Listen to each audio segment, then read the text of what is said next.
Hello दोस्त, स्वागत है आप लोगों का आपके अपने और हमारे YouTube channel new star coaching centre पर। तो चलिए फटाफट सब्सक्राइब कर दीजिए इस चैनल को। जो क्लास 10th या जो भी है इसमें पढ़ने के लिए नए हैं या पहली बार आए हैं, ठीक है।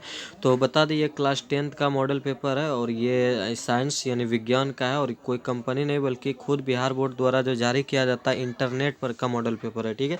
तो शुरू से अंत तक आप लोग बने रहेंगे और सभी 5 सेट देखेंगे। ये आपका आखिरी सेट है, 5वां सेट है, ठीक है। तो ध्यान से सुनिएगा क्वेश्चन को और ध्यान से देखिएगा, ठीक है। तो फर्स्ट क्वेश्चन है, CO2 एक क्या है? तो यह एक अम्लीय है, ठीक है, याद रखिएगा। कार्बन डाइऑक्साइड, क्योंकि ऑक्साइड जो होता है वह धातु का वह अम्लीय होता है, ठीक है। वह धातु के ऑक्साइड, देखिए ये आ ही गया अभी तुरंत क्वेश्चन। वह धातु के ऑक्साइड प्राय क्या होता है? अम्लीय होता है। कॉपर पावराइट अयस्क कैसा है? तो तांबा का। विद्युत अपघटन में ऑक्सीकरण होता है किस पर? तो एनोड पर, ठीक है। अगला है, निम्नलिखित में कौन संतृप्त हाइड्रोकार्बन है? तो C4H10, यानी कि जितना भी एल्केन समूह का तत्व है वह आपका हाइड्रोकार्बन संतृप्त होता है, ठीक है। हीरा एवं ग्रेफाइट क्या है? तो कार्बन का अपरूप है। अल्कोहल का सामान्य सूत्र क्या होता है? तो CnH2n और प्लस हो जाएगा आप लोगों का 10H भी हो सकता है, क्योंकि एल्कोहल जो होता है वो H ही होता है, ठीक है। OH होता है, सॉरी यहाँ पे 1 ये मिस्टेक से लिखा है, OH होगा, ठीक है। OH जुटता है। निम्नलिखित में कौन सा संयोगी यौगिक है? तो CH4। कार्बन क्या है? तो कार्बन एक तरह का आपका हो जाएगा, इसमें धातु भी नहीं है तो ये अधातु हो जाएगा, ठीक है। चलिए आगे देखते हैं। अगला क्वेश्चन आप लोगों के समक्ष, ये 10 नंबर तो क्वेश्चन ही नहीं है, चलिए कोई बात नहीं, इसे छोड़ दीजिए। मनुष्य में प्रमुख उत्सर्जी अंग कौन है? तो वृक्क। प्रकाश संश्लेषण के लिए निम्न में कौन से कच्चे पदार्थ की आवश्यकता नहीं है? तो ऑक्सीजन की आवश्यकता नहीं है, क्योंकि ऑक्सीजन का खुद निर्माण होता है। अगला, शरीर में सबसे छोटी रक्तवाहिनी कौन है? तो वैनाक्य। अधिकतर पादप नियंत्रक उत्पन्न होते हैं तो A B दोनों पर, यानी कि बढ़ते तने के अग्रभाग पर और बढ़ती जड़ के अग्रभाग पर। चलिए आगे देखते हैं। पुष्पी पौधों में लैंगिक जनन किसके द्वारा होता है? तो इसका राइट आंसर हो जाएगा फूलों के द्वारा। फूल का कौन सा भाग फल बनाता है? तो बीज। मौनम मादा में निषेचन होता है किसमें? फैलोपियन नालिका में। वर्तमान प्राणियों में कुछ संरचनाएं ऐसी पाई जाती है जिनका शरीर में अब कोई उपयोग नहीं रह गया, तो ऐसी संरचनाओं को क्या कहते हैं? तो अवशेषी अंग कहते हैं। आगे निकलते, कौन सा वैज्ञानिक मेंडल के नियमों की पुनः खोज से संबंधित है? तो इसका राइट आंसर सर्मक होगा। जीन शब्द किसने प्रस्तुत किया? तो जॉनसन ने। CFC किसका नाम है? तो क्लोरोफ्लोरोकार्बन का। कोर्ली फॉर्म क्या है? तो जीवाणु है, याद रखिएगा। चिपको आंदोलन किस वर्ष में प्रारंभ हुआ? तो इसका राइट आंसर 1970। समतल दर्पण में Mn पर AB एक आपतित प्रकाश किरण है, आपतन कोण का मान क्या होगा? तो इसका जो राइट आंसर आपको इधर मिलेगा, ठीक है, ध्यान। और बता दें यहाँ पे बहुत ही सिंपल है इसका, क्योंकि आपको रीजन भी बताएंगे। इसका राइट आंसर 40 डिग्री ही होगा, क्योंकि दोनों क्या होता है? बराबर होता है, यानी कि आपतन कोण और अपवर्तन कोण बराबर होता है, ठीक है, याद रखिएगा। चलिए अगला बता, लेकिन हाँ एक शर्त ये याद रखिएगा, हाँ ये यानी कि परावर्तन कोण के नियम के अनुसार क्या होता है, आप लोग पढ़े भी होंगे कि आपतन कोण की आपतन कोण की और परावर्तन कोण ये दोनों बराबर होता है, ठीक है। मोटर गाड़ियों में चालक के सामने लगे दर्पण होते हैं कैसा? तो इसका राइट आंसर हो जाएगा, आगे आगे का बोल रहा है, यानी कि अग्रदीप का विषय में बोल रहा है, तो उत्तल दर्पण हो जाएगा। अगला है कि वास्तविक प्रतिबिंब को पर्दे पर प्राप्त किया जा सकता है जबकि काल्पनिक प्रतिबिंब को नहीं, क्यों? क्योंकि इसका राइट आंसर ये है, वास्तविक प्रतिबिंब में वास्तव में प्रकाश ऊर्जा पहुंचाती है जबकि काल्पनिक प्रतिबिंब में नहीं। चलिए अगला है कि निर्देशांक चिन्ह परिपाटी के अनुसार अवतल दर्पण तथा उत्तल दर्पण की फोकस दूरी क्रमशः क्या होती है? तो अवतल दर्पण का ऋणात्मक और उत्तल दर्पण का धनात्मक, ठीक है। चलिए आगे देखते हैं। मंजू के चश्मे का पावर ऋणात्मक है, देखिए ध्यान से, मंजू के चश्मे का पावर जो है वह ऋणात्मक है, तो आंख में उत्पन्न दोष का जो पावर होगा वह क्या होगा? तो इसका जो राइट आंसर हो जाएगा वह, इसमें देखिए ये गलत दिया गया है, ये ऑप्शन ही नहीं होगा, ठीक है। जब बता रहे हैं, जब पावर में ऋणात्मक मान हो मतलब वह कौन सा लेंस हो गया आपका?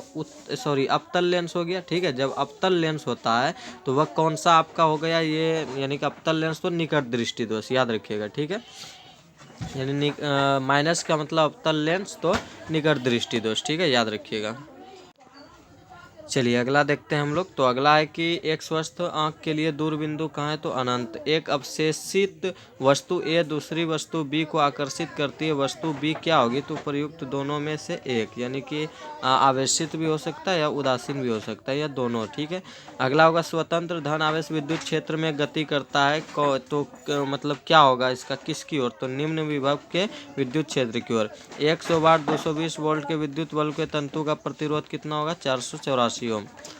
आवेश का ऐसा है मात्रक कूलॉम। डायनमो क्या करता है, तो डायनमो यांत्रिक ऊर्जा को विद्युत ऊर्जा में बदलता है। यदि दो समांतर धारावाही तार में निर्वात में 1 मीटर की दूरी पर रखे हों तथा उनमें प्रत्येक से 1 मीटर की धारा प्रवाहित हो, तो उनके बीच की मीटर लंबाई पर लगने वाला बल क्या होगा, तो 2 × 10⁻⁷ न्यूटन। विद्युत मोटर किसे बदलता है, तो विद्युत ऊर्जा को यांत्रिक ऊर्जा में। अगला है SnCl2 क्या है, तो अवकारक है। Fe2O3 + 2 एल्यूमिनियम Al, तो Al2 और O3 + 2 Fe बनता है। तो ये कौन सी अभिक्रिया हुआ, अभिस्थापन अभिक्रिया। प्लास्टर ऑफ पेरिस का जमने का क्या कारण है, तो जलांशन। साल्वे विधि से Na2CO3 के निर्माण के लिए आवश्यक कच्चा पदार्थ क्या है, तो ये याद रखिएगा, आप लोग ध्यान से इसे पढ़ लीजिएगा। ठीक है। कौन अंतःस्रावी और बाह्यस्रावी ग्रंथि जैसा कार्य नहीं करता, पीयूष ग्रंथि, जिसे मास्टर ग्रंथि भी कहते हैं, पिट्यूटरी ग्रंथि भी। कौन सा अंग संवेदन ग्रही नहीं है, तो दिमाग। समजात अंगों का उदाहरण कौन है, तो उपरोक्त सभी ये समजात अंग का ही उदाहरण है। अगला है कौन सा अभिलक्षण वंशागत नहीं है, तो शरीर का आकार। कौन आहार श्रृंखला का निर्माण करता है, तो घास, बकरी तथा मानव। कौन सा अजैव निम्नीकरण कचरा है, थर्मोकोल। अगला है कौन सी गैस वैश्विक उष्मन के लिए उत्तरदायी है, तो कार्बन डाइऑक्साइड। निम्न में कौन गंगा प्रदूषण के लिए उत्तरदायी नहीं है, तो गंगा में मछली पालना। सामान्य नेत्र के लिए स्पष्ट दर्शन की न्यूनतम दूरी क्या है, तो 25 सेंटीमीटर। मानव नेत्र जिस भाग पर किसी वस्तु का प्रतिबिंब बनाता है वह क्या कहलाता है, तो दृष्टिपटल या रेटिना।